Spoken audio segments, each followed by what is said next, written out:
Kawasan suci Pura Agong Besakih di Karangasem mulai ketate. Penataan ketandai acara mulang dasar tugas Rabu 18 Agustus. Biayanya ke anggaran 900 miliar. Targetannya peragat kayang tahun 2022. Gubernur Bali Wayan Koster nyelasang, penataan kawasan suci mulai dari program prioritas pembangunan Bali, apang kramo Bali ne sejahtera, bagi skala nih skala. Koster nerangang mula uli pidan parhiangan pawangan ajak palemahan di Pura Besakih bedi aning uratiang. Liu parhiangan ni usa. Sing cek itu dogen. Jaminan kesehatan Sarati Banten masih sing melah aning uratiang. Kita masih kondisi pelemahan nih. Dagang, taman, ajak fasilitas umum tu sing ketate. Apa buin yang pas pujawali.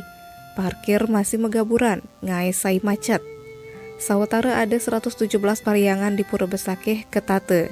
Biayanya nganti 900 miliar. Tim Bali Express ngelaporang.